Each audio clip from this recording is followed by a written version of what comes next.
साथियों, आज हम इस चैनल के पहले न्यूज़ पर हिमालय के ग्लेशियरों पर बात कर रहे हैं। संयुक्त राष्ट्र ने वर्ष 2025 को ग्लेशियर दिवस के रूप में घोषित किया है। आज आप देख रहे हैं कि ग्लेशियर जलवायु परिवर्तन के कारण मानव हस्तक्षेप जो बढ़ रहा है और बहुत सारे उसके कारण हैं। ग्लेशियरों का पिघलना बहुत तेज़ गति से हो रहा है और पूरी दुनिया इसके बारे में चिंतित है। इसलिए यदा कदा हम इस बात को भी सुनते हैं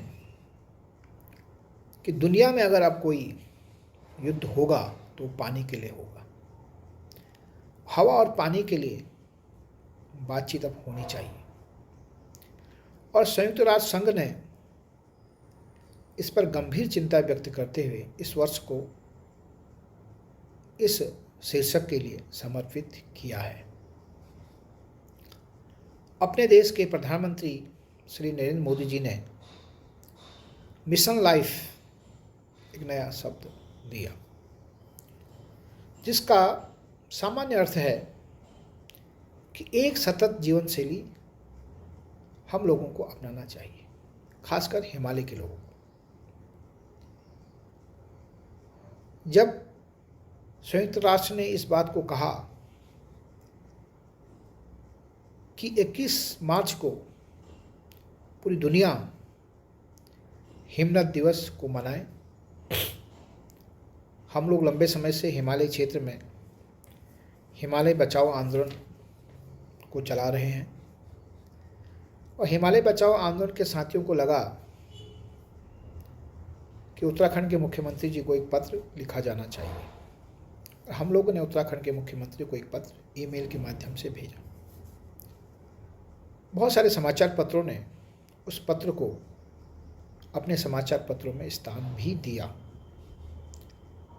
अब मुख्यमंत्री जी तक वो हमारा पत्र पहुंचा हो ना पहुंचा हो, क्योंकि हम बहुत आशावान थे, इसलिए देहरादून में जलवायु परिवर्तन को लेकर एक गोष्ठी का खबर हम लोगों ने पढ़ा और उस खबर में अपने मुख्यमंत्री जी इस बात को लेकर बहुत चिंतित दिखे और उन्होंने सरकारी विभागों से कहा कि इस पर कुछ योजना बननी चाहिए। हमारे मुख्यमंत्री जी मोदी जी, प्रधानमंत्री जी जिस बात को कहते हैं या घोषणा करते हैं, उसका अनुपालन उत्तराखंड में करते हैं। और ये भी हमारी आशा का एक माध्यम था। हमें लगा कि मिशन लाइफ जो प्रधानमंत्री जी का विजन है, अवश्य उत्तराखंड इस पर विचार करेगा। और हम इस बात पर कोई बहुत दुख भी प्रकट नहीं कर रहे हैं कि उत्तराखंड ने हिमनद दिवस उत्तराखंड में नहीं मनाया। मुख्यमंत्री जी के साथ साथ इस उत्तराखंड में वैज्ञानिक हैं जो हिमालय की चिंता करते हैं, जो हिमालय के नाम पर बहुत सारे एक्टिविटीज़ उत्तराखंड में कर रहे हैं, उन लोगों को भी शायद मुख्यमंत्री जी को यह जानकारी देना चाहिए था। उन लोगों को भी इस बात पर विचार करना चाहिए था। अब जब मुख्यमंत्री जब तक यह बात न पहुंची हो और मुख्यमंत्री जी के सलाहकार, क्योंकि हर मुख्यमंत्री के बहुत सारे सलाहकार होते हैं, उन सलाहकारों ने इस पर कोई बात न की हो, तो आगे देखिए क्या होता है। अब उत्तराखंड जो हमारा है, जो हमारा हिमालय है, हमको पूरी दुनिया के साथ अपने को देखना है, पूरे भारत के साथ अपने को देखना है। भारत में जो 9,527 ग्लेशियर हैं, इन ग्लेशियरों में से 3,600 ग्लेशियर उत्तराखंड में है। ये समझिए कि हम 50-50 पे हैं लगभग।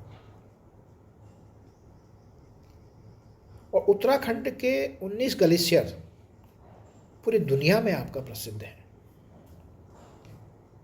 उत्तराखंड में हम ग्लेशियरों को देखेंगे तो जो गंगोत्री का ग्लेशियर है वो 30 किलोमीटर लंबा ग्लेशियर है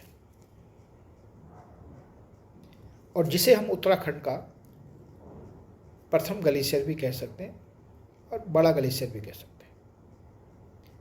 कुमाऊं मंडल के अंतर्गत पिथौरागढ़ जनपद में मुनस्यारी जो ब्लॉक है, विकासखंड है, वहाँ पर मीलम जो ग्लेशियर है वो 16 किलोमीटर लंबा ग्लेशियर है, जो कुमाऊं का सबसे बड़ा ग्लेशियर है।